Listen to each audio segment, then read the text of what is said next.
Don't hit back.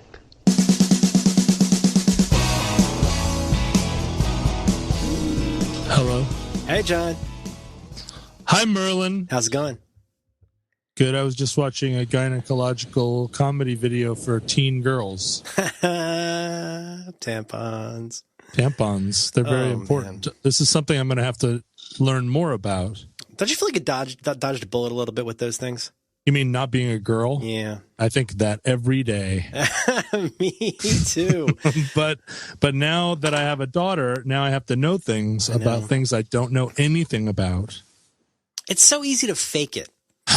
You know, if you just get, you know what I mean? You don't need the most detailed topographical map to sound like you're a cartographer. Mm-hmm. You know, if you know what I mean? Well, I couldn't draw one, you know? The high land is high and the low lands are low. I'll be in Scotland before you. but I'm telling you. I'm going to call vaginas Loch Lomond. Loch Lomond.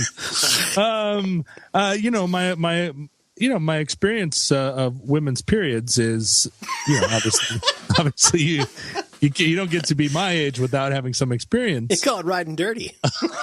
Of them. Oh my God. The first time. You ever done that? I never heard that. I never heard it. No, I just literally coined that. Yeah. But I remember the first time a guy told me in high school, a guy, confided in me that he had sex with a girl who was on her period. And I was like, what was it like? And he said, kind of just the same, which meant nothing to me, except it's like sandpapery. It's like it's rough. There's a lot of extra. There's detritus. He didn't use that word, but no, that's what he meant. There's there's flotsam, and so I was afraid of it for a long time, and then I learned not to be afraid. Yeah. But it's pretty scary. I think it's the guy version of having a period. I mean, the first time it happens, you're a little bit started. Even if you've heard about it. Having a period is having sex with a girl on her period?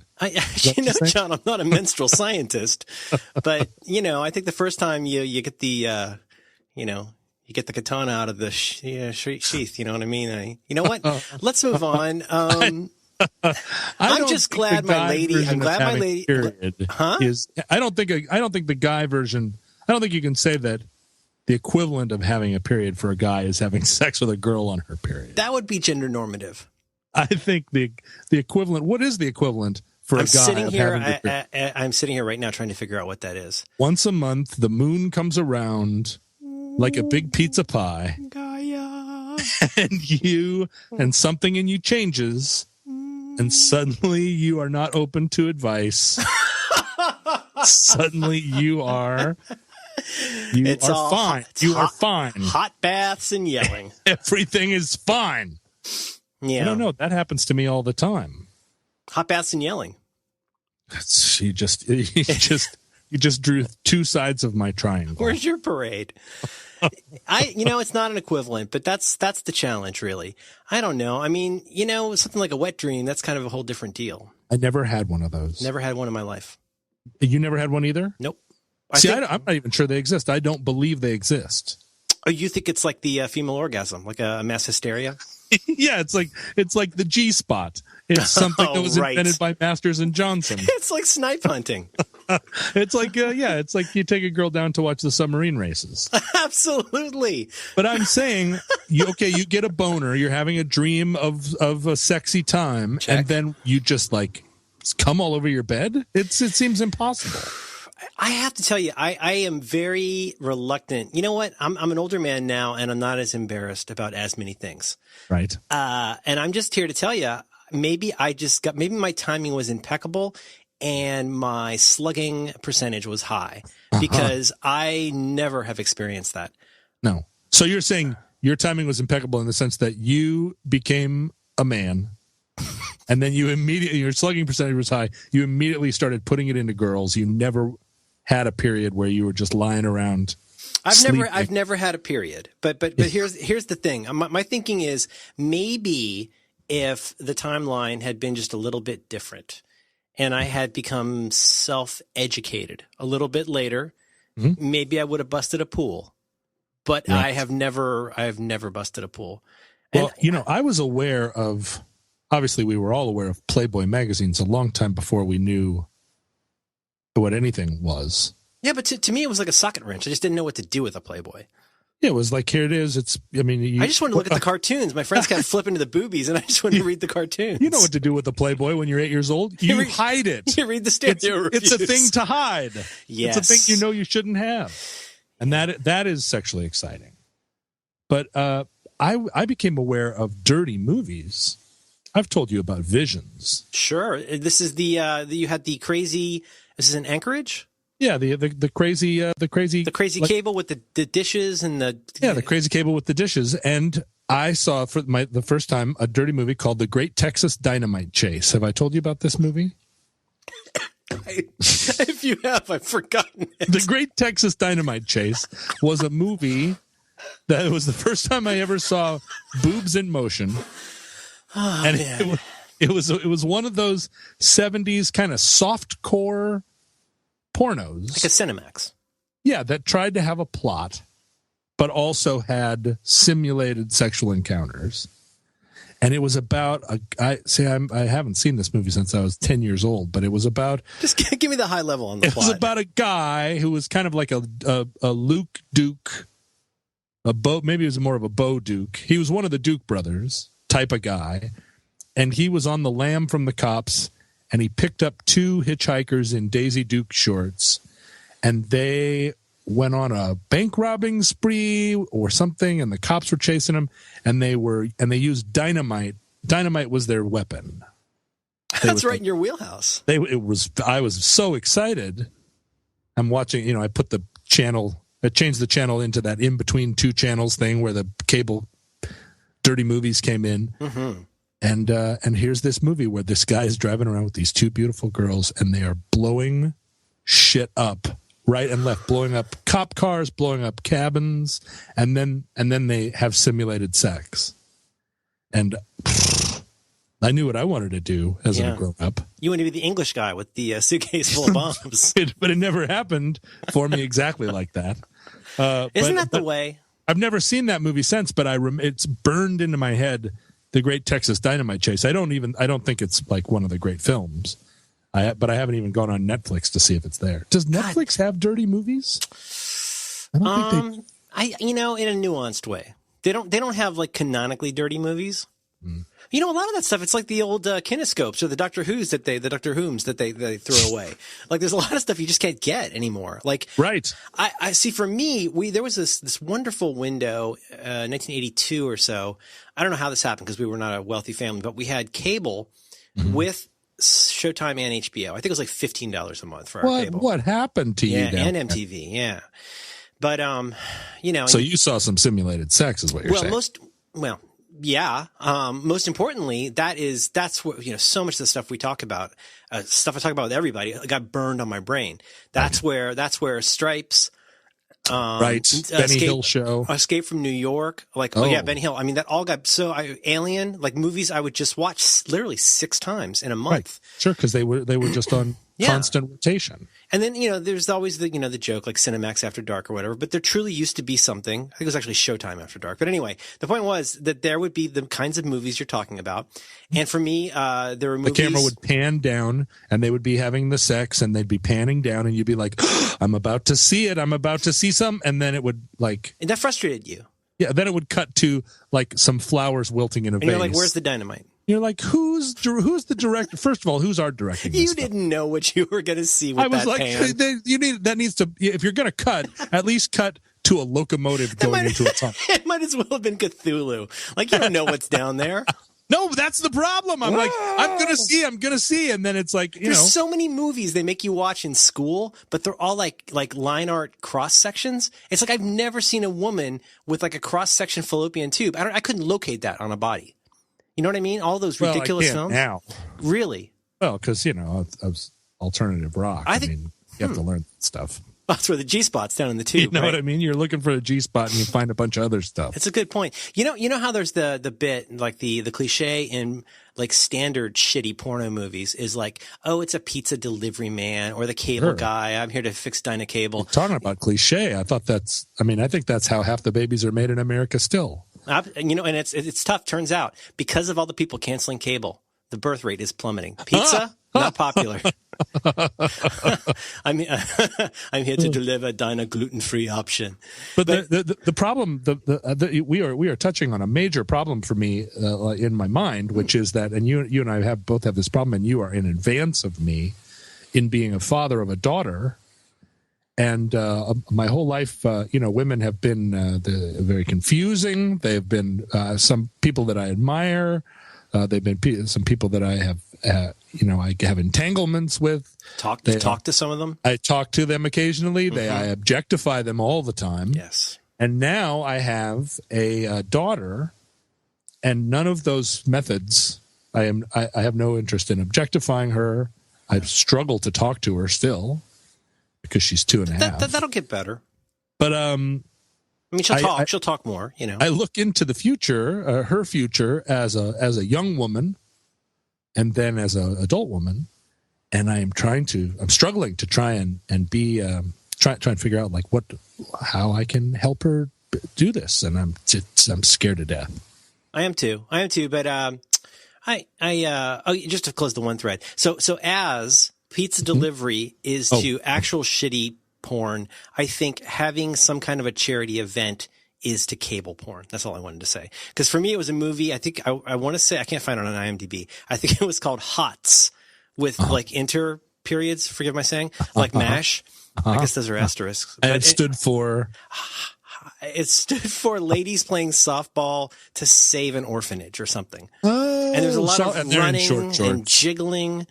And no, here's the thing. I think I told you this story, but when my lady got in that way, her family threw us a lovely so when she got softballed by Daddy. Title. They threw us a wonderful baby shower up in Rhode Island, and we went there. It was great. And one of my favorite family members, my brother, one of my brother-in-laws is standing outside the door. He's already 3 sheets to the wind. Yeah. And he's like, enjoy it while you can. I'm like, hey, John, how's it going? We walked up. No, he's awesome. He's awesome. He's like a successful lawyer. And he goes, enjoy it while you can. Because believe me, it changes. Wait till she hits about 11. Yeah, with the sexting and the pictures and the snaps. And the thing is, though, this guy is part of, so my wife is the youngest of 7, but like all of her older brothers and sisters. Yeah. And this is not about them. This is about the Fleetwood Macification of the 1970s. They should all be fucking dead. Sure. These guys are now worried about like taking photos of your cooch. Yeah, yeah. And they were permanently drunk driving through all of the 70s. It's true, but you have to remember about the 70s. First of all, there was 3.2 beer. Oh, second they call it near beer. Second of all, the weed was a lot mellower weed. It was real serious, some shake shit. You'd roll up a big fat doobie, you'd smoke it all day, and maybe you'd feel a little irie. It's not like the hardcore shit. I have never felt irie. But you're absolutely right. I mean, how did any of us survive the 70s? Well, and absolutely. I mean, I feel like we were talking about dodging a bullet. Like, we're from the time, I don't know if they did this at your school, but it was when, like, around the time of like my sophomore year, drunk driving was like the cause celeb, right, where they would drag a dare. Sure, you got the dare, but they would there'd be the big campaigns on campus. Oh, sure, they'd bring a wrecked car and put it in the gym. Yeah. Right. We had to peel a kid out of this, what was left of him, But I'm serious. It's anyway. I worry about that for the most selfish reason, which is I'm not sure how I will handle it, and yet I feel like. There's not that much you can do about it. You try to equip a kid to not be a dumb shit. But it's ironic to me that this guy who's now an extremely successful personal liability lawyer is worried about my daughter's future when he was out there literally drinking a case of beer a night. Well, I mean, I'm going to equip my daughter with flamethrowers, but what I think what worries us is that the lady flambeau. Although we were, I mean, in the 70s and 80s, like consuming massive quantities of drugs and alcohol all the time and unsupervisedly like driving muscle cars, which cannot turn once they are moving in a straight line. with driving the muscle cars 120 miles an hour with the headlights off and other wonderful things that characterized the 80s, we were still all more or less in the dark about sex, even after the sexual revolution. I mean, at least I feel like we were much less aware of like the whole panoply of sex. I certainly was. Well, maybe I'm just speaking from first personal experience. You're not, but the elephant in the room is herpes and then AIDS. From the time junior herpes became a thing that everybody knew about when I was in like junior high, and all you needed to know about it, like I feel like I knew more about herpes than I knew about vaginas. All I knew was there was this thing that was going to happen to you that was going to fuck you up for the rest of your life. Oh, and now by the way, AIDS. Right, and herpes basically made like 10 really painful vaginas on your penis. That was what herpes did. It made little burning vaginas all over your penis. They call it a decagyno. And then AIDS. And then AIDS, and we didn't know what caused it. Anyway, I agree with you. It's another one of those things that like skipped a generation. If you look but the kids with the pictures of their nakedness. Cooch. Well, let's even just say nakedness. Let's just say like even teenage girls taking pictures of their boobs. Oh, like they take a selfie in a bikini. Yeah. I mean, this is not a thing that I am happy about as a father. Oh, I'm gonna be terrible at it. We were downtown last week, and my daughter was wearing her Spider-Man hoodie, and I angrily corrected 3 different people. Go, hey, Spider-Girl. I'm like, fuck you. It's Spider-Man, asshole. Spider-Girl's awesome. Well, especially one's better than the other. But at least Spider-Woman. She's Spider-Man. Like, let her be Spider-Man. That's fine. Right. Stop being so gender normative is what your homemade T-shirt should say. Can I see a question about selfies? Mm-hmm. Yes, of course. I know a lot about them. Okay, there's a lot of pictures of ladies taking pictures in their bathroom. Right. Why do they look at the screen instead of the lens? This is because they're taking more than one. You learn this in the LiveJournal days. You take 6 or 15 and you do the one with the least meat beard, and that's the one you put up, right? So they're taking 10 probably, but can't you just get it like tap to like get the focus and then look at the lens like a gentleman? No, but this is the problem, because girls of that generation, if they look at themselves in the mirror, they automatically make a duck face. And so you don't want a duck face picture no matter what. And so looking at the little screen, seeing yourself at one remove, you're like, somehow it breaks the duck face spell. If I were the kind of person that still read Roland Barthes, like I would think about this a lot, because like the whole act of taking a photo of yourself in a mirror, like as a thing. And I mean, you could take 500 selfies, adjust them for size, and they would basically be exactly the same silhouette.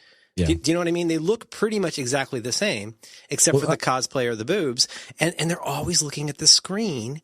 Yeah. My feeling about selfies taken out of context is that they're meaningless out of context, and that in fact the point of a selfie is never the photograph itself, but it is that it is happening in real time, and that the person who is sending you this picture, is at that moment somewhere across town or across the world getting naked for you now.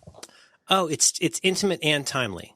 Right. So the picture itself is kind of if you go back and look at them later, it's like, oh, this is actually kind of not a very good picture.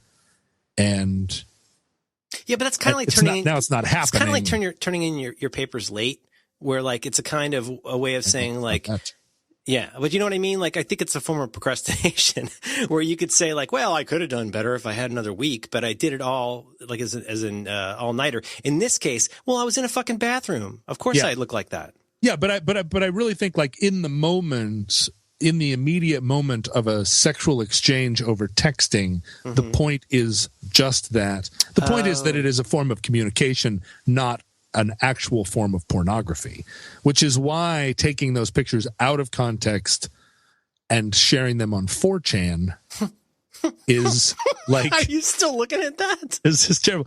I mean, I have to maintain my relationships with my online communities. This is your Pete Townsend albatross to bear. Because, well, it's not just there. It's the Star Trek forums. It's a lot of forums. I have to, it takes up half my day. I did some a little bit of light consulting for an independent record label a few years ago. And interesting. One of the things that I said to them was, at the time when something like this would sound slightly profound, rather than just merely obvious today, which is that to understand most people on the internet, it's useful to understand, instead of thinking about things in terms of like what it is you have to sell, it's useful to remember that everybody out there is grooming a new version of their personality in real time in front of people. Mm-hmm. That in order to really understand like how people use the internet, or at the time MySpace was really big, you go to those horrible pages with the flashing things and the dancing bananas and all of that. And every single bit of bling on that page was about a brand association of some kind. It was about, I mean, even if it wasn't, like Coca-Cola, it was a way of saying, I align myself with this. And it's like, how do you make yourself the kind of person or the kind of company that somebody would want to align themselves with? And I believe that more than ever today. It's like there's so much branding and a selfie is a good way to brand. I'm just saying. I'm looking for an old Suburban. I've decided. You mean like a widow? No. You mean one of those really, really, really giant? I'm looking for a guy with a rake who's going to stand in my front yard. Mrs. Nelson, can I come in? No, I've decided, I've been looking at classic cars on the internet for 15 years before there even was an internet. And I realized the other day, I was driving down the road somewhere in some rental car, and some guy blew past me in an Austin Healey. And I said, I'm not getting any younger. Like, I am already over the threshold where I'm no longer a young guy in a hot car. I'm already a middle-aged guy in a hot car, and I don't even have a hot car yet. And what I don't want to be is one of these guys that looks like what's the guy who says diabetes? Wilford Brimley. Wilford Brimley. I don't want to look like Wilford Brimley in a hot car. You see those guys all the time, where you're driving up and you're like, wow, nice Camaro, and then you look inside and it's a 76-year-old guy with diabetes. And you're like, boo. You're gonna die in that car, boo. Sir. Because I grew up in that era, I keep thinking that the only guys driving around in cars with Krager rims, or like any kind of car with SS on the back, you're going to get up next to him and it's going to be a guy with a duck tail and a pack of cigarettes rolled up. It's going to be Harrison Ford t-shirt. Or possibly Matthew McConaughey. Yeah, right. And then you get up next to him and it's all these just decaying corpses. I don't want to be that guy, but I've been looking at classic cars for so long, like I've somehow lost the ability to choose. So I decided the other day, I want a classic Suburban. Those things are so big. A big 4-wheel drive Suburban. And my taste in Suburbans is very specific. I want a 3/4 ton Suburban. I'm not going to bore you with this, Merlin. No, I want to hear. 3/4 ton 4-wheel drive Suburban. Between the years, I mean, there's two different body styles. I like the late 60s, early 70s Suburbans. I'm just glad you found a hobby. They only have 3 doors, but it's the 3 very cool doors.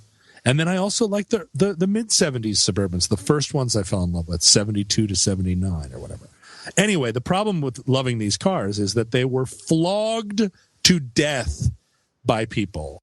Like, you didn't buy one of these Suburbans and polish it and keep it in your garage. You went and joined the Forest Service, or you went and took it to Trietnam. To Trietnam?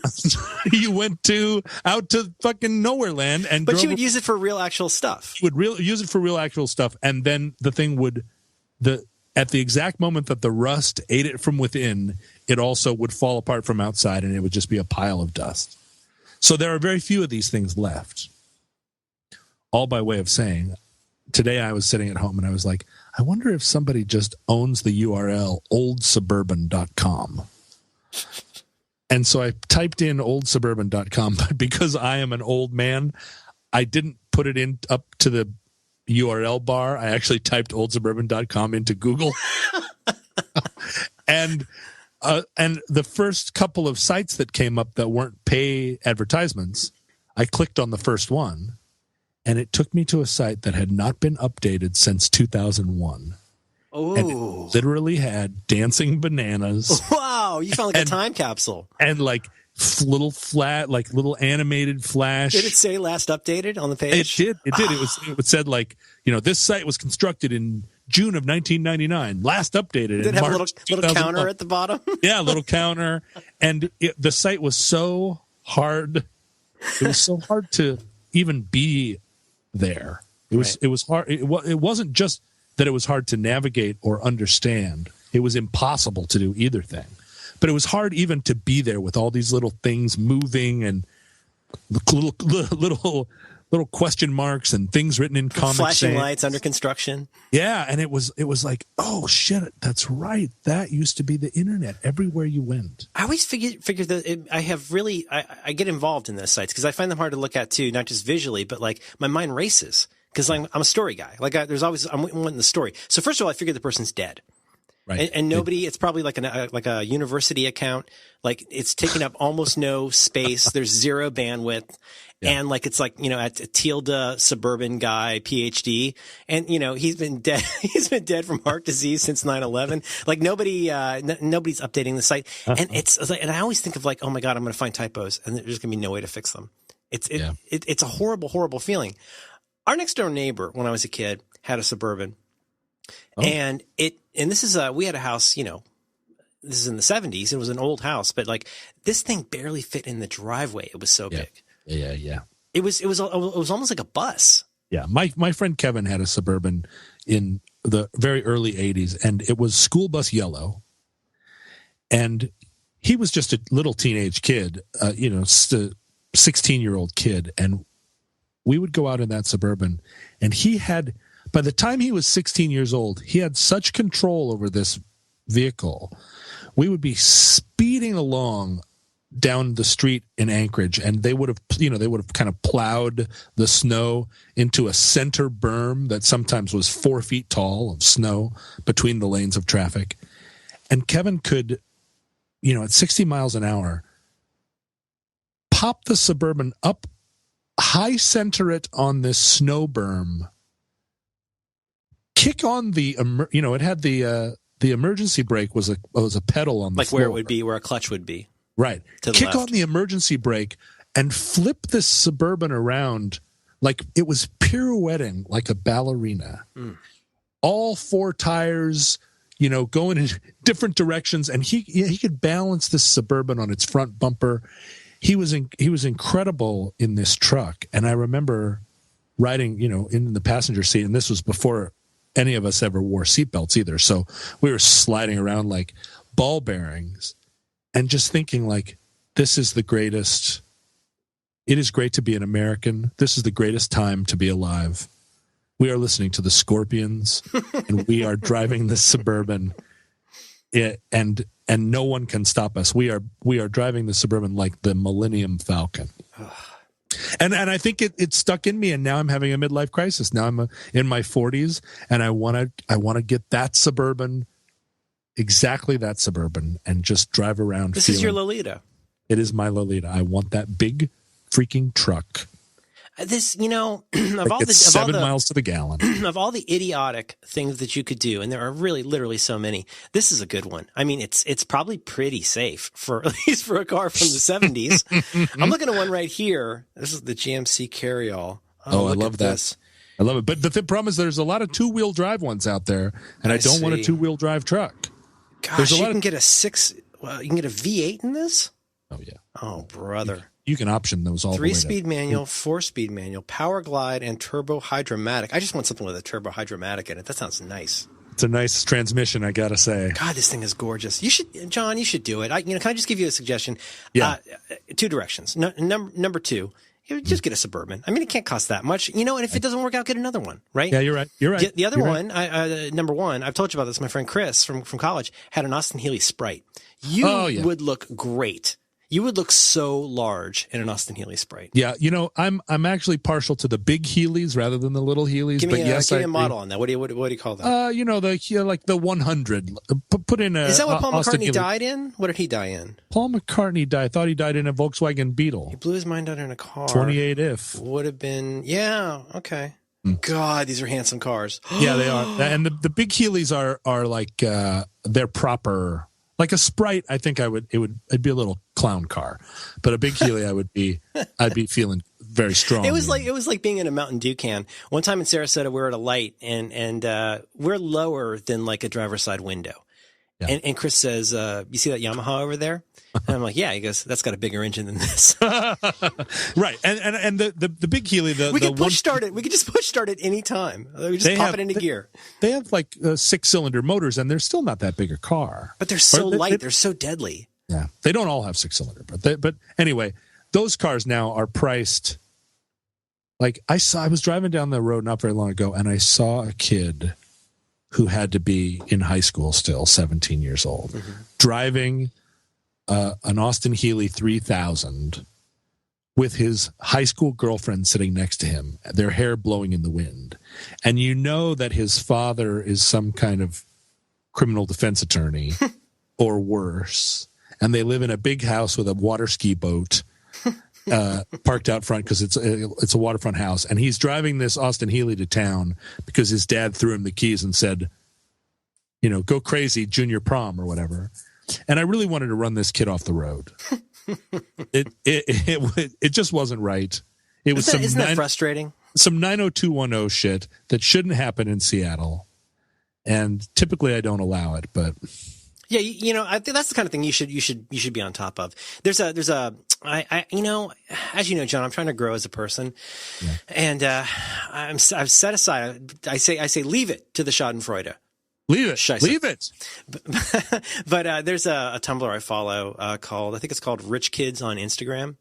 Somebody sent me a link to that back when I was making it my thing to tweet every once in a while, like nobody has it easy. Life is hard for everybody. Like stop thinking that anybody is right. Everyone has their reasons. Everybody wakes up in the morning and goes, "Oh boy, here we go." And a lot of people were really pushing back on this idea. Like, no, you're wrong. There are people that have it easy. And I was like, no, there aren't. Like Eric Clapton's son fell out of his hotel window. Right. Like everybody's got a tragedy, and just being rich doesn't solve anything. And people were like, no, bullshit. And I got sent a lot of links to this Rich Kids Tumblr, Rich Kids on Instagram Tumblr, where there are all these, smug little twerps taking pictures of themselves in their dad's plane. And I spent 20 minutes on that thing, and I was like, I never saw so many miserable people in my life. Yeah.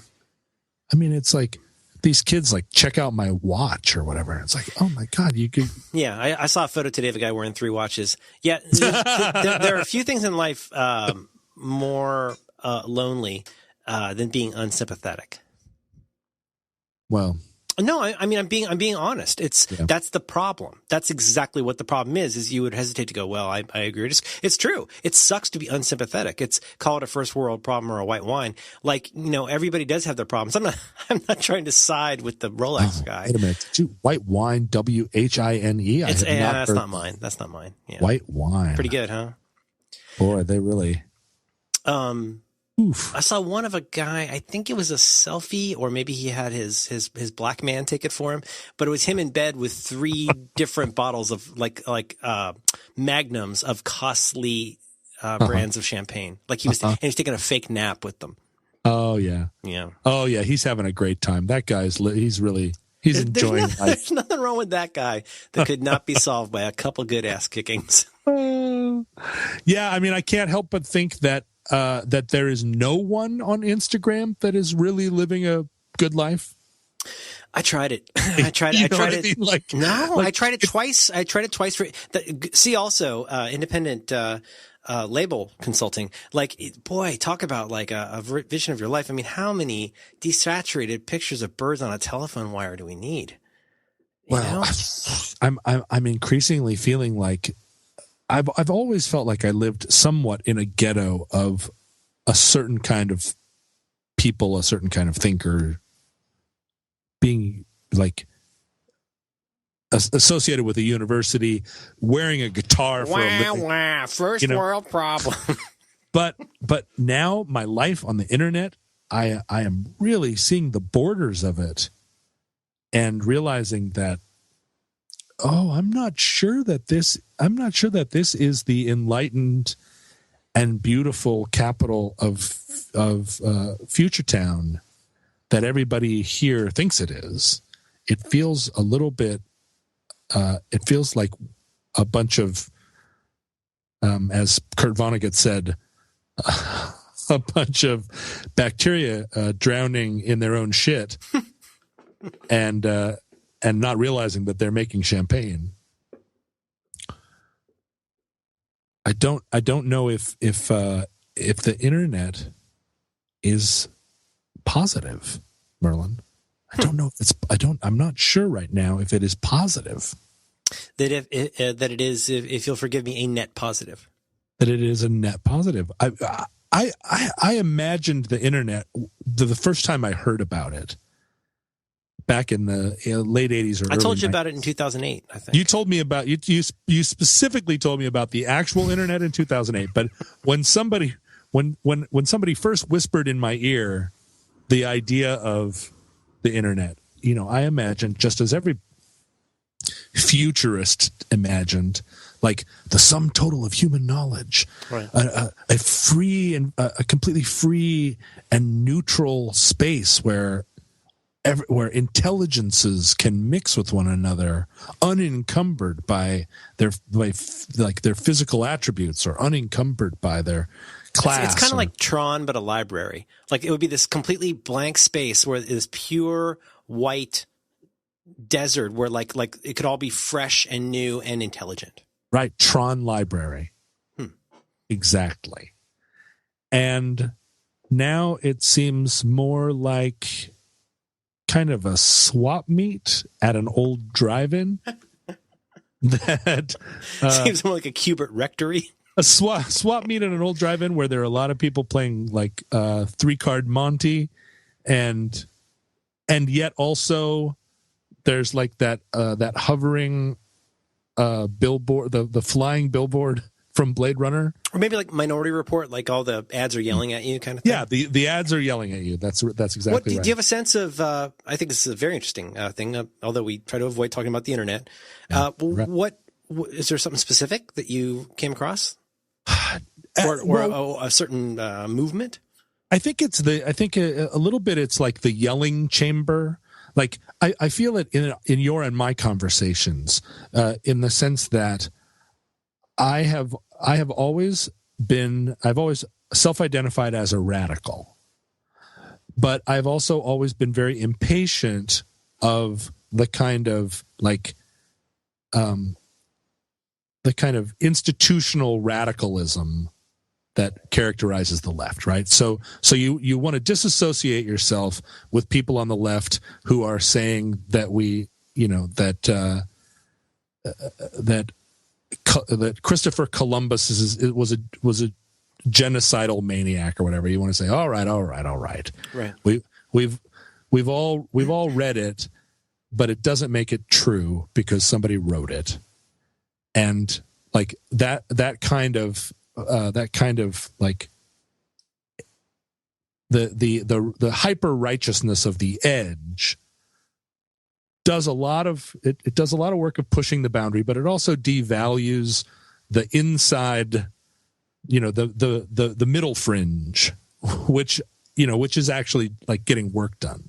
But the problem now is that on the internet, if you take a stand anywhere against the fringe, you are posited immediately as a member of the opposite fringe, or there's no, like, the nuance is getting beaten out of everywhere except in these little pockets, like on Matt Howie's site or whatever. There are places where people are talking, but they increasingly feel like little domes of silence where like a very few people walk in, they check their swords and their pistols at the door, and they say, for the time that I'm going to be here, I agree to these rules of decorum, and I agree not to call anyone a Hitler or a baby raper, not to write in all caps, and I'm going to agree to that here while I'm here in this protected space.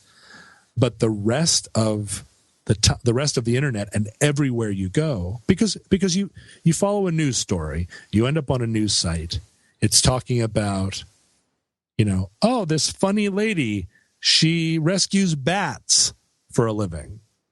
And you're like, I watched the video and this lady's rescuing bats. How cute. And then you scroll down. You make the mistake of scrolling down. And the first comment says, if it wasn't for Obamacare, bats wouldn't get sick. Oh, nice bat. Did you know your shirt from Gap was made by children? And like, what? Just and you check and there's 1,500 comments. Thumb. And you just feel like, oh, there is, unless I am prepared to go into an ivory tower somewhere on the internet to talk to people, there's nowhere to be where it isn't just where you're not oscillating between like clickbait news item, pop-up ad, people screaming at each other about ignorant people screaming ignorantly at one another and making people ignorant. Yeah, I mean, everybody you have to be, and that's kind of the cover charge to come in. That's like it's like the 2 asshole minimum. Like to get in, you've got to be willing to get involved in that particular way, and the subtlety is just not possible. But what I found was I was walking down the street, in normal life, and I was kind of wrestling with these questions, wrestling with feeling like I was at the age of 44. I was at a point in my own life where a natural kind of conservatism is starting to enter my thinking. The famous adage of like, if you're not a liberal when you're a young man, you have no heart, and if you're not a conservative when you're an old man, you have no brain. Churchill. Thank you. And so this natural kind of conservatism that comes into your life when you're in your mid-40s, where you just have seen enough and you look around and you go, yeah, all right, kid, but really here's how life works. And you start to feel like you're not willing anymore to be imposed upon so much. You start to appreciate a little bit of quiet and a little bit of comfort. I start to shake my fist at people whose stereos are too loud. It's a kind of quality of middle age that I think you need to resist. You need to resist this inexorability of feeling like building a taller fence. And as I'm talking to myself and I'm resisting my own natural sort of trend to personal conservatism, I'm feeling the templates of the internet in my mind. And I'm arguing with myself in the voice of these internet templates. And I kind of jump back out of myself and I say, I reject this. I reject this model. I am not, it is not a simple matter of either being like, you cannot accuse everyone of classism or racism or sexism who doesn't conform to the most radical interpretation of any scenario. There is a middle that is like really where we should all aspire to be. And I heard the internet ringing in my ears as I'm walking along trying to navigate my own aging. And I went, oh, it's a bad influence, like legit.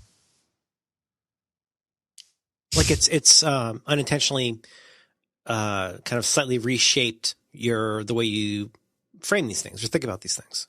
Well, I feel like because because that template, the term template is a really interesting idea. Because what is a template? A template is an easy way to get started on something that could be complicated, and the more you use that template over and over, and let's be honest, people like you and me are using that template or just using that forum a lot. It's it's not unusual at all. I mean, if you go off for a weekend with your buddies and start saying cocksucker, motherfucker a lot over and over and over, like you'll keep saying that for a day or two after you come home.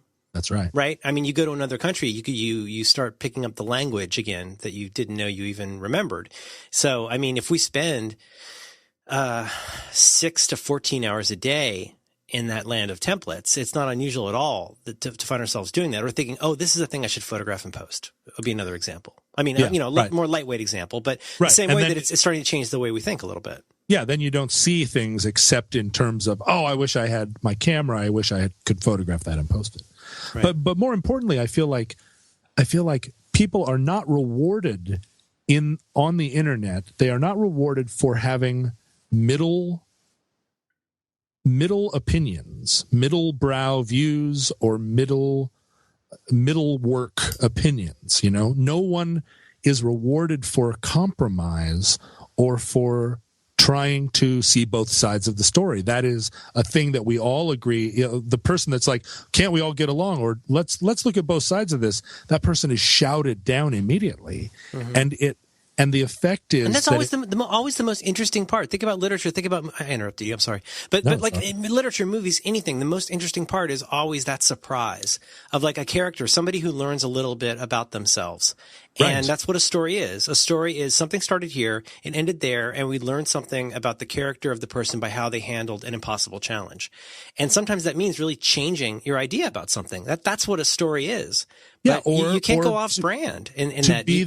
To be the person who is like the character in a novel who is, for the most part, totally disagreeable, maybe even evil, but they have a redeeming quality, and that's enough. That's often enough to make a story and to make the world go round almost. And I feel like what the internet is doing is it is rewarding people for extremism in very subtle ways, and it is depriving people of the natural reward they should be feeling when they say, hey, actually, I kind of see both sides of this. And in the past, like, that's how civilization got built. People would get to a certain age and they'd go, actually, I kind of see the other side a little bit now.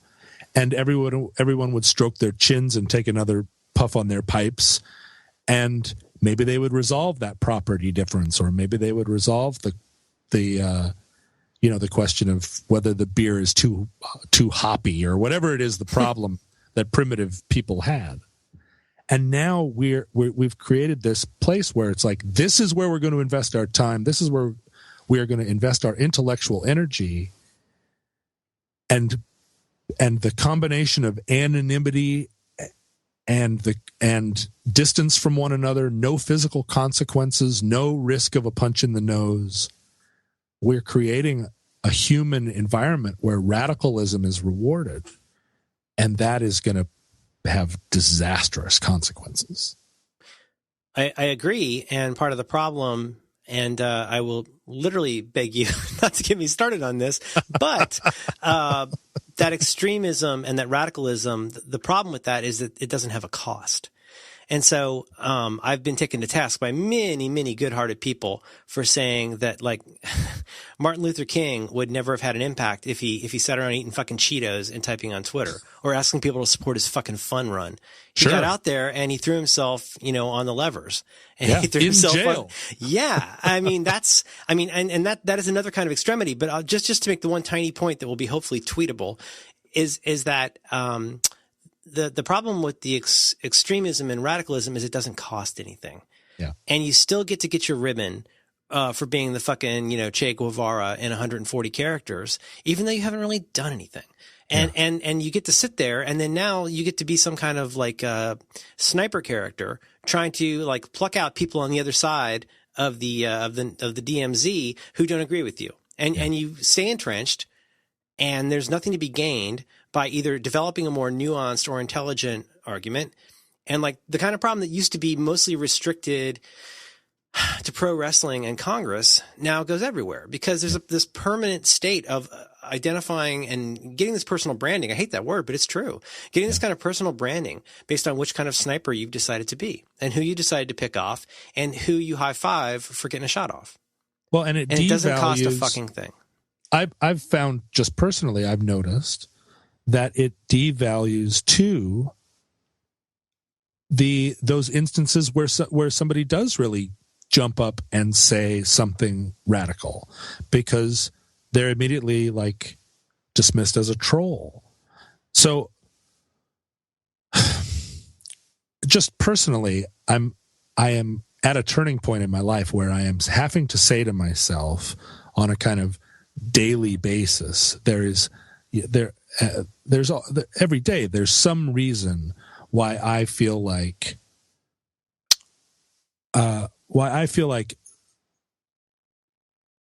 the easy path in middle age is to confirm stereotypes, confirm biases, feel like your experience, your hard-won experience allows you to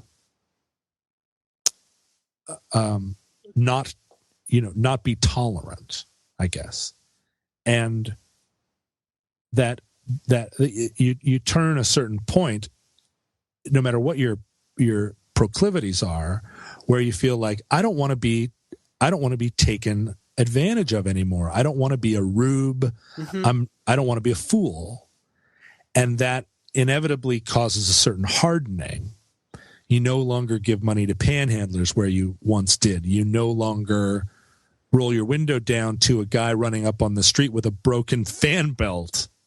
It's a gradual process. I have done nothing but laugh in the face of anyone who approaches me holding a fan belt for 15 years. But increasingly, like this battle I'm fighting against myself in the kind of creeping transition toward comfort away from struggle, and struggle rewards you in ways that comfort cannot, and struggle requires that you not succumb to cliche, that you not succumb to stereotype, and that is increasingly difficult. As John Hodgman is fond of saying, you cannot run as fast as you did when you were 20, nor can you think as fast as you did when you were 20. And so it's additional work to wake up in the morning and say, I'm going to approach every person as an individual today, and I'm going to take on these scenarios I think I know the answer to already. And increasingly, I find my online life is not especially helpful. And part of the problem, I'm reluctant at this point to say the internet is a medium, because it's a series of media. Correct. But in addition, I want to come back to that. And I think if I was on Metafilter exclusively, Metafilter is no bargain sometimes. I mean, there's a lot of, to quote the great drunk John Wayne during his Stanford commencement speech. I didn't say that for clapping. You ever heard that on that Celebrities at Their Worst? John Wayne is 3 sheets to the wind talking about these kids and their at a Stanford I'll find it for you. It's around the time that they occupied Columbia, or the guys in like defecating in a drawer. No, I'm not saying that for clapping. The problem is that radicalism, extremism doesn't cost anything, but empathy is expensive, because empathy toward anybody, empathy doesn't mean you agree with somebody. It means you like feel for them a little bit. Like you understand, you want to understand that they're another human being. That doesn't make you a pussy to say that. That means being an adult. But most of the time it takes 10 extra minutes out of your day. But that'll get me back to the medium in a minute. But I think part of the problem is that I'll speak for myself. You've had a pretty flawless life, so you won't appreciate this. But like, I make so many fucking mistakes every day. I misread things. I do dumb shit. I get mad at the wrong person. I do so much dumb stuff every day that it's made me, on a good day, a little bit more empathetic about how everybody has those days or decades.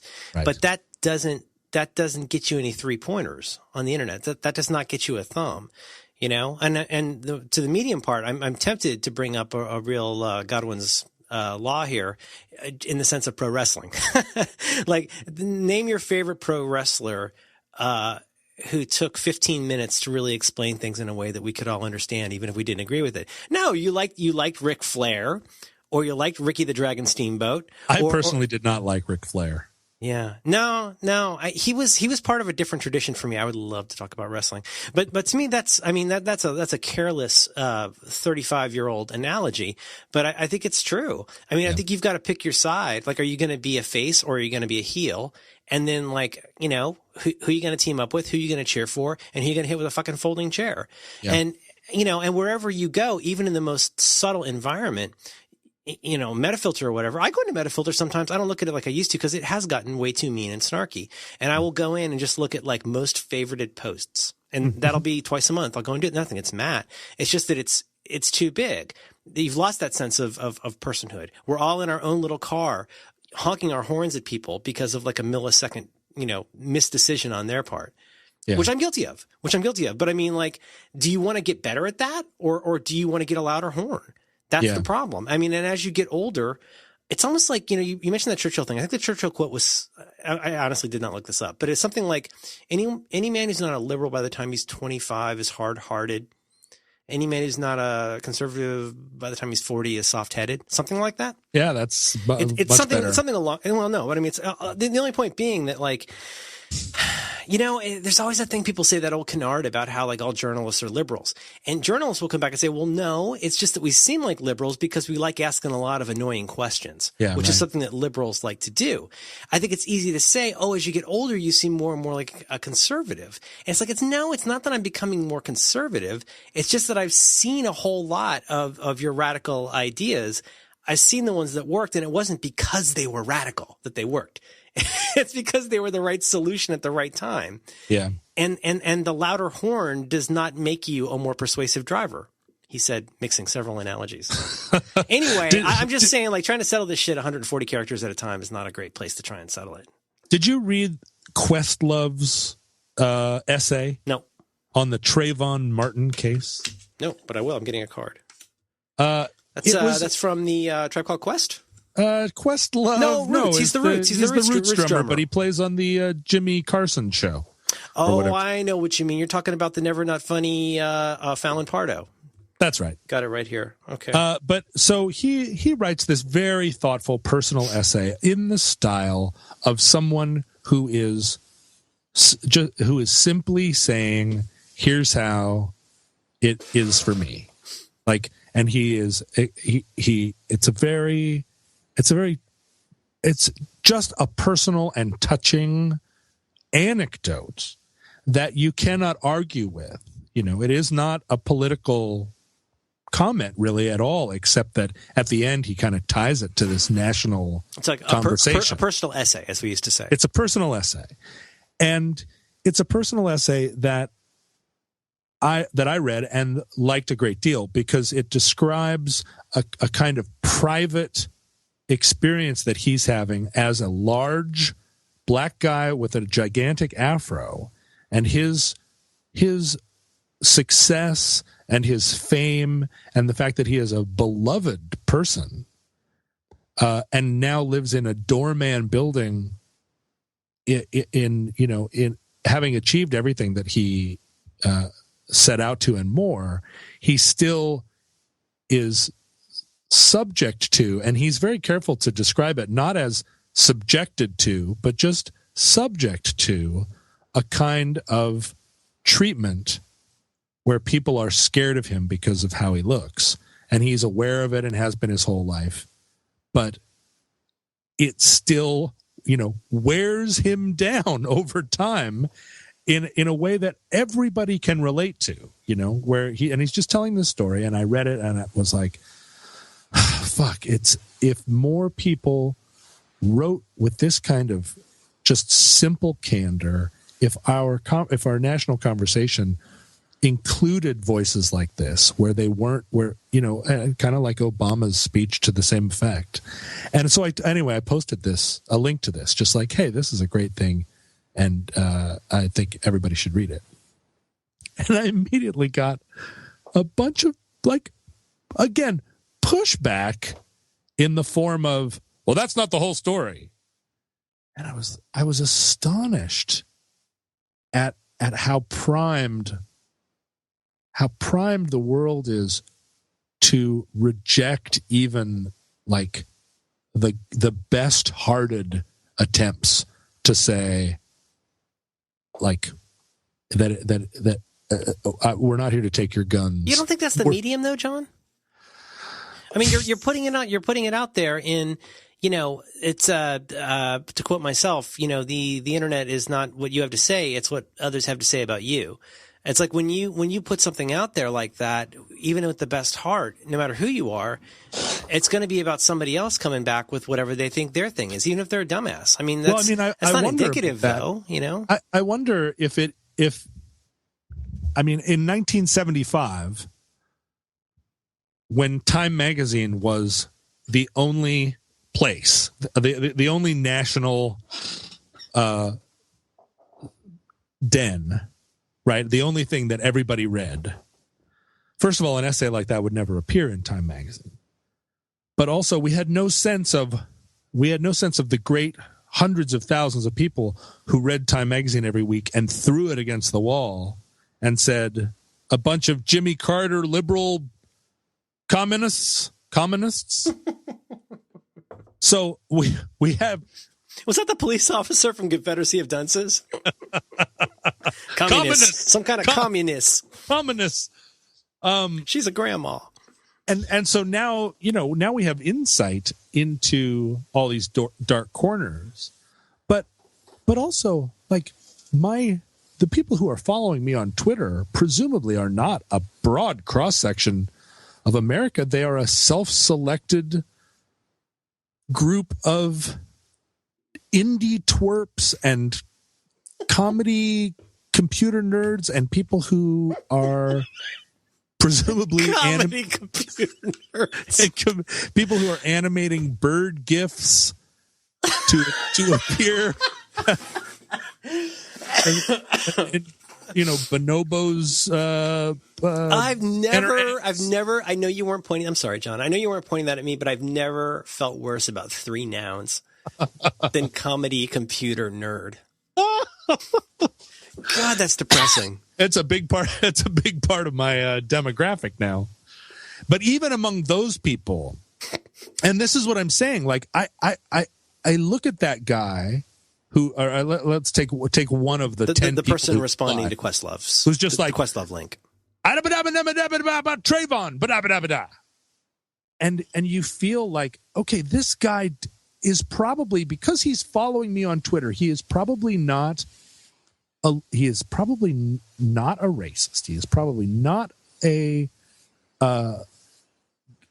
gun nut in the Idaho mountains. He is probably a kid who feels like he has to, like you're saying, because of the medium, he has to take, he feels like he has to take this oppositional position because there is no place in his world to read something and go, well, that's interesting. Like he lives now in a world where he in a certain extent, like, he has been called a racist so much for expressing like middle of the road views that he's beginning to feel like, well, maybe I am, or maybe there's some merit to that. You know what I mean? Like, he is being pushed to the right by by living in a world where there is no room for him to be in the, slightly to the right of the middle. I mean, I feel that more and more reading people on the internet who are taking like stances that you really don't feel like they own, but that they've been nudged there by the fact that there's no room to say, well, there's two sides to every coin. And I mean, obviously the Trayvon thing isn't what I'm talking about, but it doesn't cost anything. That's part of the problem. Yeah. None of it costs anything. And it's, I don't know the first thing about economics. I mean, everything I know about economics I've learned from Wikipedia. But that's not true. You took me down to the University of San Francisco computer store because you knew. Oh, that's that right. I wasn't going to have to, I was going to get a better deal on my computer. I don't want to sound contradictory, John, but I think that's really more about finance. No, I mean the idea that things cost stuff. It's I mean, that's a big part of the problem is that it doesn't cost anything. It doesn't cost anything to be a radical. It doesn't cost anything to agree with this person there and agree with that person there. There's nothing to it, but there's, I don't know. But I'm feeling the cost. I guess this is what I'm saying. That's because you actually fucking care and you inhabit the point of view. That's costly. Yeah. Yes, it is. It costs. It makes bruises on my heart like an apple at the bottom of a bin. Yeah. Stop there for a second. Marker there. I gotta go pee. Can I call you back in a minute? Oh yeah. You don't want to just leave it running? No, I don't trust this thing. Here's the primary problem I have shopping for a Suburban on the internet. Yeah. People who are selling old Suburbans are the number one. They are the number one misspellers of the word original. They all put an extra O in original, so it says original. Original. And so I want to buy this truck, and I click on it, and it says I have a lifted set. So anyway, no punctuation in this whole ad. I have a lifted 73 Suburban on 35s, built motor, has headers, full exhausty with an E at the end, full exhausty intake carb, has cam runs and drive great, original paint, has nice weld wheels and pretty good tires. Interior is like new, no rips or tears. TAIRS, has Rubbermaid, no carpet, has dual shocks, DULE, dual shocks, and has custom front drive line. Please call for more information. Have title in hand in my name. I can text more picture. I can text more picture. And I'm reading it. I'm just like. No, it makes you. I mean, we're older men. That makes us winded because we've had poetry classes. You're reading that aloud in your head. Yes, I am. It doesn't scan well. No, and part of me feels like it's from Jabberwocky, and it was original paint and had no tears. The tires were pretty good. And part of me thinks it's E.E. Cummings. Because it might as well be, but so I think about like, I'm going to call this guy and talk to him about his truck. And I'm going to say, has full exhausty intake carb, has cam runs. Oh God, you're that guy. And no, I'm not going to be that guy, but I'm just going to be like, so how's the truck?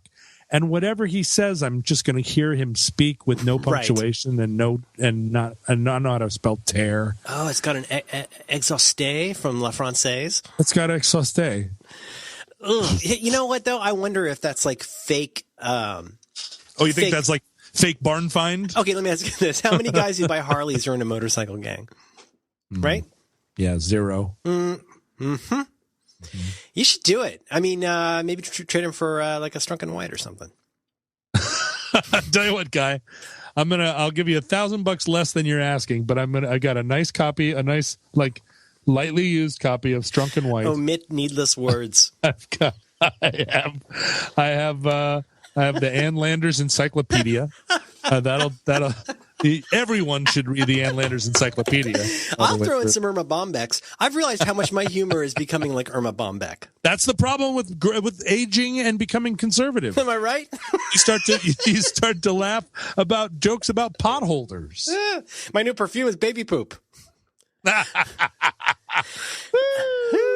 That's how I feel. Scott Simpson first made that joke a while back. He had kids before me, but I really feel like I'm an ongoing Irma Bombeck anecdote. Yeah, I had my first experience today where I went to my luncheon with my young dad friends. We have a group of young dads. What? We get together. What are you called? We're called the Young Dads. Is that Scott McCoy band? Average age is about 43. The Young Dads. The Young Dads. And the other guys in my young dad parenting group, their babies are all much younger. They are all little babies. And so I've been, up till now, the one that's like, listen, it gets better, and here's the deal. Just wait. Don't give them a pacifier, because then they're going to be the pacifier baby. You're so wise. You want to just let them tough it out. You're very wise. But today, it was the first day where one of them has a little baby that's strapped into a carriage and can't move, and the other one has a baby that's so little that he didn't even bring it. He left it with the mom. And I'm the one with the 2.5-year-old sitting on my lap going, Daddy, we have to go. Daddy, we have to go. Daddy, we have to go. Daddy, we have to go. And I'm like, hey, we're having lunch with some friends. And she's like, we have to go. We have to go. I'm like, we don't have to go. She's like, no, we have to go. And I'm realizing, like, oh, now I'm the one with the kid who is behaving like a little person rather than a fat little bug in a basket. Now she's a little person with like, and my friends are in the same situation I was in 2 years ago, where they're looking at me like, boy, that kid's not turning out too good. And I'm like, my little kid is, now my parenting is on display. The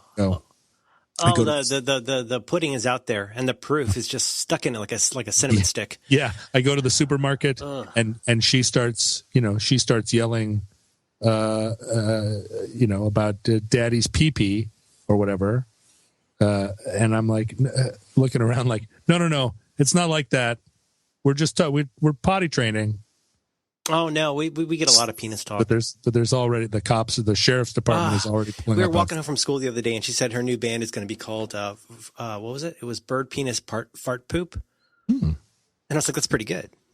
No, here's the thing. I'm going to say one thing about this, and I hope that this is going to be what I stand on going forward. I have doled out a lot of fucking wisdom about being a father. And, all along the way, people have kind of said, it's complicated. You have to do it when you want. Oh, the thing is, you really need to. And this is so beautiful. Here, you know what? I'm done.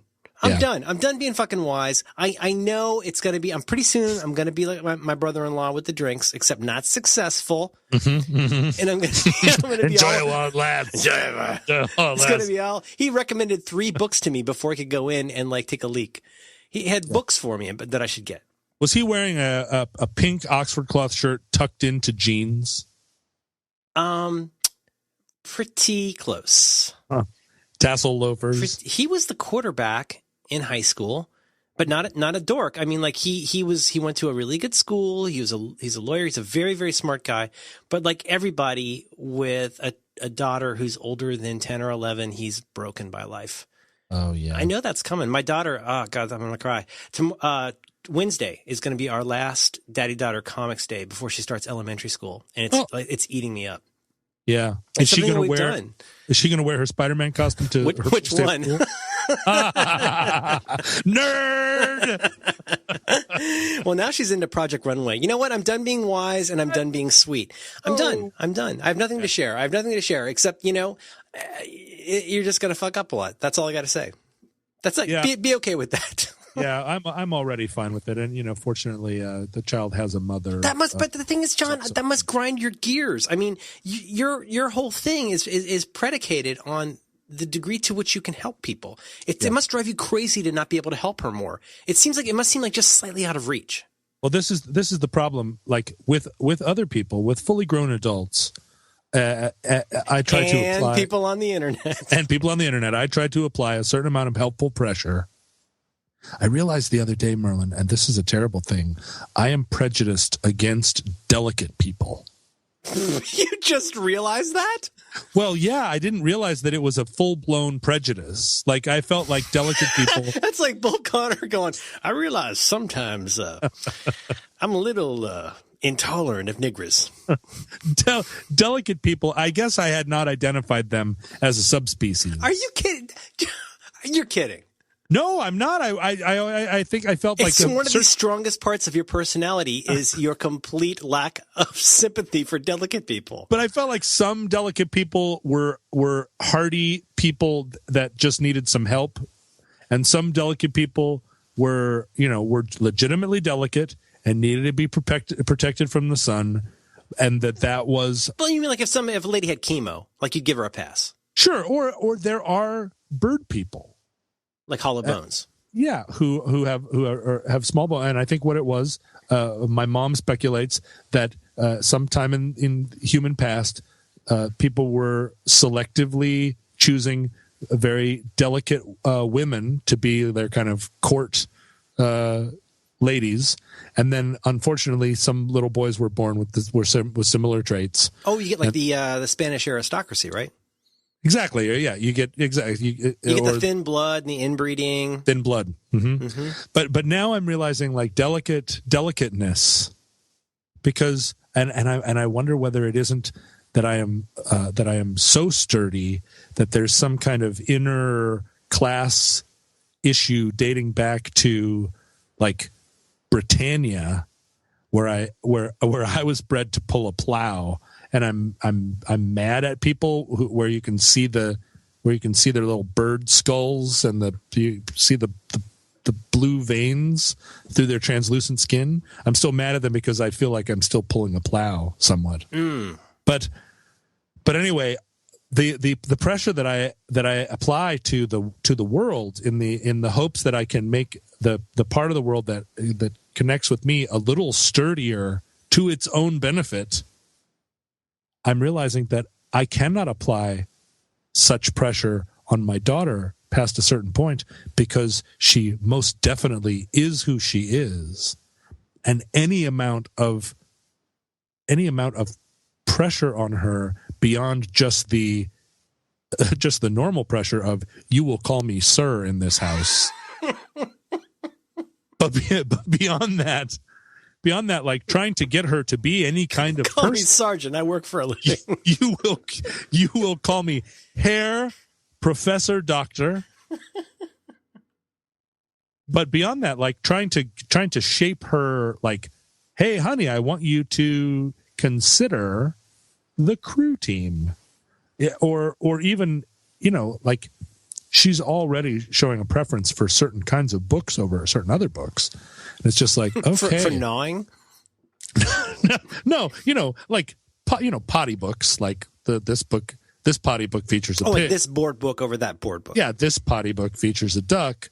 She prefers the potty book that features a duck rather than the one featuring a pig.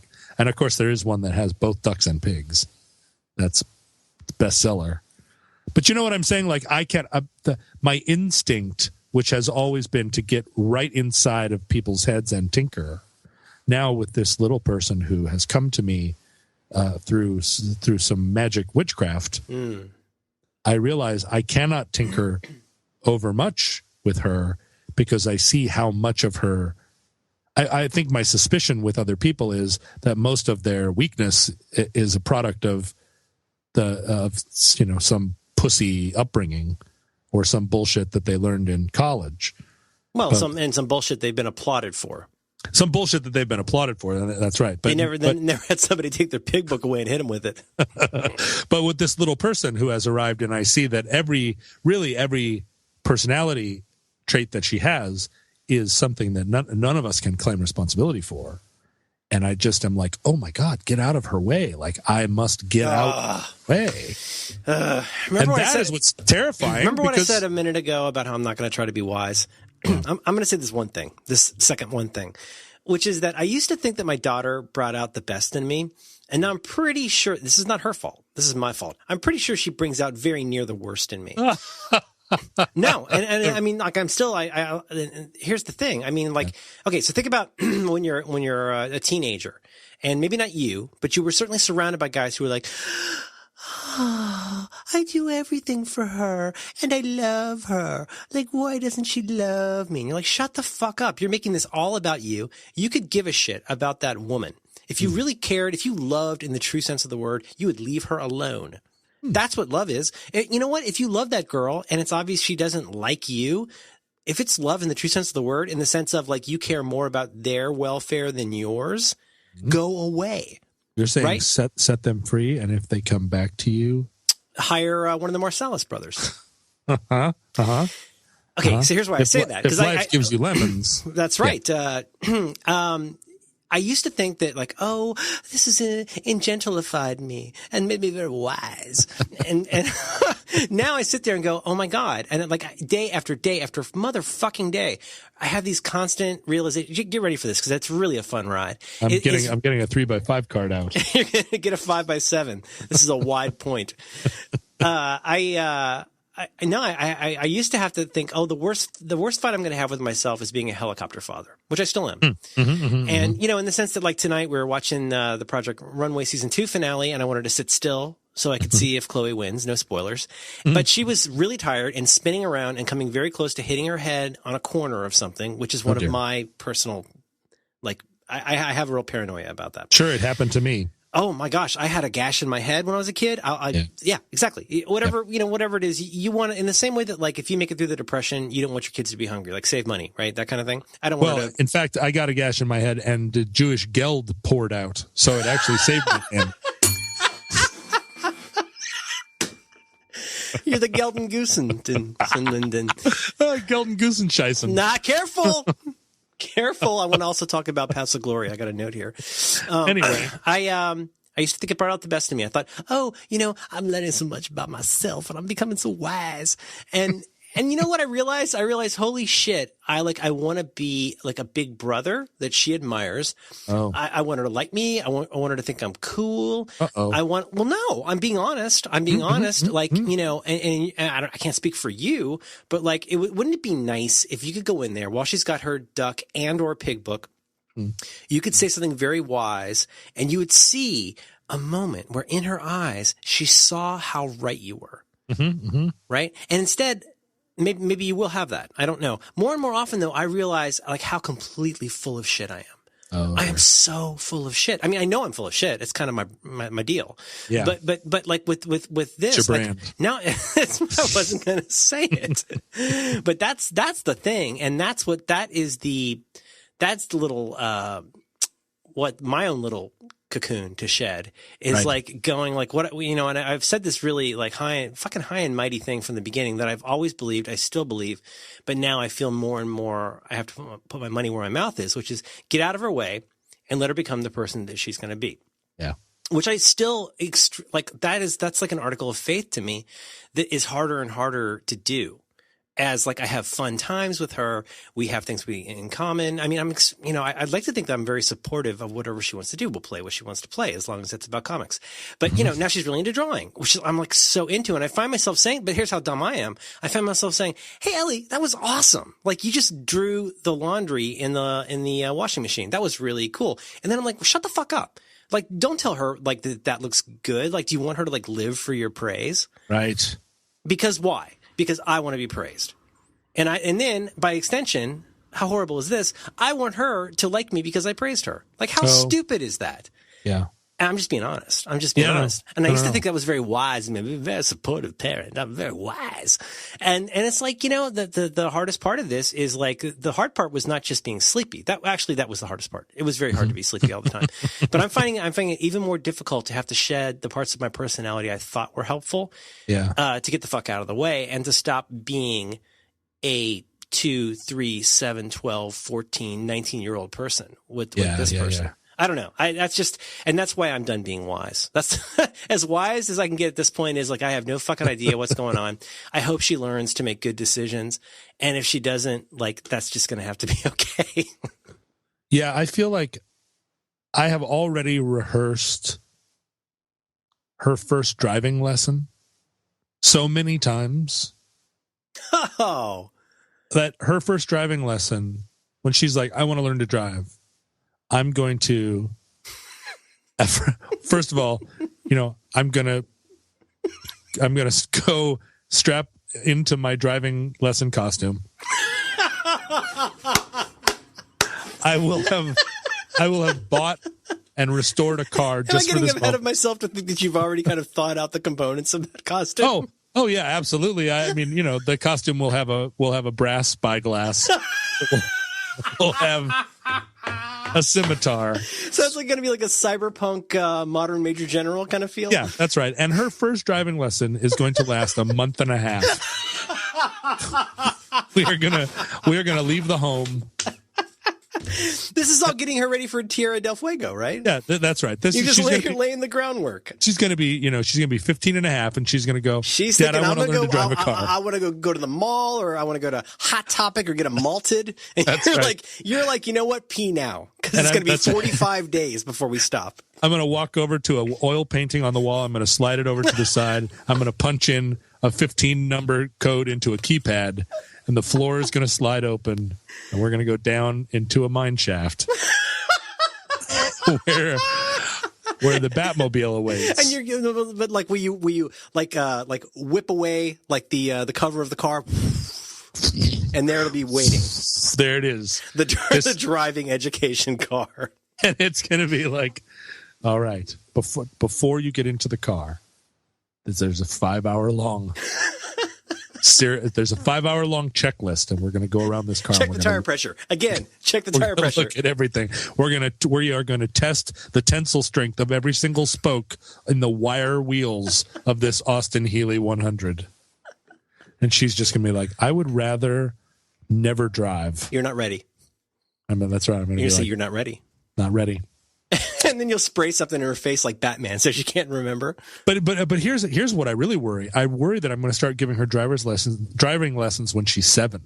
Yeah, and she's going to be sitting next to me trying to look at her Dora the Explorer coloring book, and I'm going to be like, see what this semi is doing right now? See what this semi is doing? Now this could cause an accident. If I hadn't been looking 15 seconds ahead, we would be in a very different lane right now. Do you understand that, young lady? You understand what lane we would be in right now? You're reading a board book that happens to be from England. You're like, and just so you know, that's the wrong side to drive on. Like, you want to that goes through your head. You want to make sure you know, like I've been showing her kung fu movies and saying, really? Oh, yeah. You're aware that you are going to turn her into one of those like people that like living humans who believe they're a superhero and like fight crime in downtown San Francisco. You mean like X-23? I think I might be turning her into some kind of a superhero assassin. Do you know X-23 personally? No, I've never met her. She's had a lot of problems, got mommy issues. Here's the thing. I did this. Okay, here's what I did. So every single time you've ever seen a kung fu movie with awesome fighting in it, what's the very first thing that you wanted to do as soon as that scene ended? Well, jump up there and kick somebody in the face. Fucking A right. Yeah. And you want to hear the words that came out of my mouth last week? Okay. I'm going to show you a scene from a movie called Ip Man. And I'm going to show you a scene from a movie called Enter the Dragon. But I'm only going to show them to you if you promise that you're not going to start hitting and kicking things. Mm-hmm. And guess how it worked out? It worked out half great. She promised that she wasn't going to kick them. I mean, she's 5.5. Yeah, her contract with her is not binding. She knows. Well, John, like how many times have you had people say to you, well, here's the thing, and I'm going to demand you this, and you would go, provisionally? I mean, she's smart enough to know that, like, again, she knows I'm full of shit. Yeah. And like to watch the scene where Bruce Lee fights the guy with the big scar on his eye and like does the kick and sends him flying across the folding chairs. Amazing. My daughter has done nothing but kicked me for 5 days, and I deserved every single one of them. What did you think you were going to get? What did I think I was going to get? What was, like, I could inoculate myself? Like, I could have her sign some kind of a waiver? Yeah. No, Daddy, I do not desire to enact this incredible scene over and over. I'm going to show you a scene from this Wing Chun movie that involves guys on wires flying through the air with swords. Yeah. But you're not allowed to want to imitate it. Yeah. So last night, I've never done this before, but last night, I'm putting the baby to bed, and she's, she doesn't want to go to bed. She's feeling a little fussy or whatever. And I'm like, okay, you know what? Let's go watch some Michael Jackson videos. And so we go and we watch Billie Jean and we watch Beat It. And by the end of Beat It, she's standing on the bed dancing. Oh. The little 2.5-year-old Michael Jackson dance. And I realized, like, okay, I can still reel this in. This doesn't mean that she's gonna be like on Living Color. I can still get this back. You sound like your dad. I can still get this back. Hey, that doesn't mean she's gonna be some Living Color, like the gal from the that girl with the big radio box under her tights on that television show. The radio box under her. Okay, so she's dancing along. I just want to say also, why the fuck would you show her Billie Jean? That video has never made any sense. Who is the guy in the trench coat? What is that? This is what I didn't realize. It makes no sense. Billie Jean not only makes no sense, but is like deeply, profoundly cheesy. But cheesy plus creepy equals 1982. Yeah, cheesy plus creepy, and yet every second that MJ is on the screen is gold. Unimpeachable moment. Yeah, like he is the coolest. And he is surrounded by like the little tiger swatch that turns into a tiger cub. You're just showing off now that you have access to a tiger cub. That's all that is. Yeah. And the old hobo that he throws a coin in his cup and he turns into Cab Calloway in a white tuxedo. Like none of it's all gibberish. Your dad would have appreciated that. That's all. Hey, bro, in Kalamazoo. He's like some white Cab Calloway. I don't even understand. I don't get it. Why was he sitting there in the first place? And she's going to walk around now thinking every time that she steps on a large tile, it'll light up. But the thing about that video is it makes so little sense. I'm never going to show it to her again. No. But Beat It. Holy cats. That's massive. Beat It is like an entire season of 21 Jump Street. Beat It. You're so wise. There's so much going on in that, and every one of those gangsters, like I believe, I'm looking at all their faces as they're rolling up on that flatbed truck, and they're in the sense that they do literally want to beat it. They look like they are there to beat it. They've come to play ball, and none of them feel like there's a guy that they got. There's a guy they cast. Like even the white guy that looks like the guy from Terminator 1 who came back in time to fight the Terminator. What the hell is his name? You know what I'm saying? Who was the guy that made it with Sarah Connor, that produced John Connor? Oh. The future guy. In my head, I'm confusing him with one of the Warriors. Like one of the wimpy guys in the Warriors. But I know who you mean. Might be the same actor, but you know what I mean. Like the guy, what's his name? The Terminator chaser. Not Bill. Not Bill Pullman. Bill. Not Bill Pullman. So anyway, she couldn't sleep, and so you put this in front of her. Is she groggy at this point? Is she suggestible? She's groggy, but she is still, because she is an infant person or a toddler person. She still lives in a world where I don't think there's a tremendous differentiation between dreamland and awakeland. And certainly when she is around Daddy, who although he cannot conjure an orb, can seemingly conjure many, many things. Daddy can conjure macaroni and cheese. Daddy can conjure music on the stereo. Daddy can conjure Michael Jackson on the iPad. Daddy is amazing still. And so I think that she like I showed her a Teletubbies for the first time not very long ago. And now she's only seen one episode. We still say, "Uh-oh, Tinky Winky," but "Uh-oh, Tinky Winky" has removed itself from any connection to Teletubbies at all, and it's become a meme, frankly, in our family, a catchphrase. Huh. That means you're subverting the dominant paradigm. That means you done goofed. That's what it means. You done goofed. Uh-oh, Tinky Winky. That means you done goofed. Our friend of the show, John Siracusa, has something that I really wish I'd gotten my hands around earlier, which is that he has, I think he has an older son in particular, but he's got a couple kids. He refuses to even acknowledge that the Star Wars prequels, the trilogy, exists, and like they're there, and he's like, well, if they're there, like if they find the Blu-rays, they find the DVDs, like that's okay. But like I'm not going to acknowledge that they exist. That Teletubbies needs to be on that kind of level. You have to be so careful what you introduce because you never know what will stick. I admire that. I deeply admire it. Oh, he's a very admirable guy. You guys should do a podcast, you two. Syracuse, is that some kind of Italian name? Yeah, there's no Z in Syracuse. Yeah, John Siracusa. Yeah. Cusa?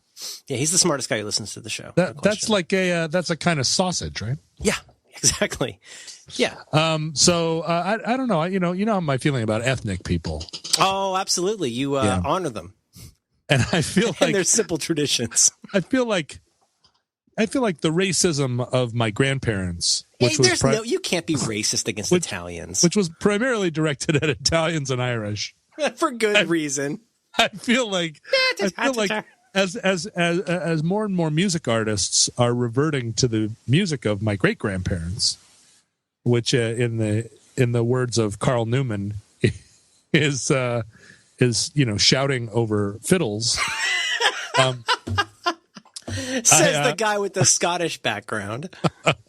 I feel like my new retro affectation is going to be racism against Catholics. Fucking papists. Fucking papists.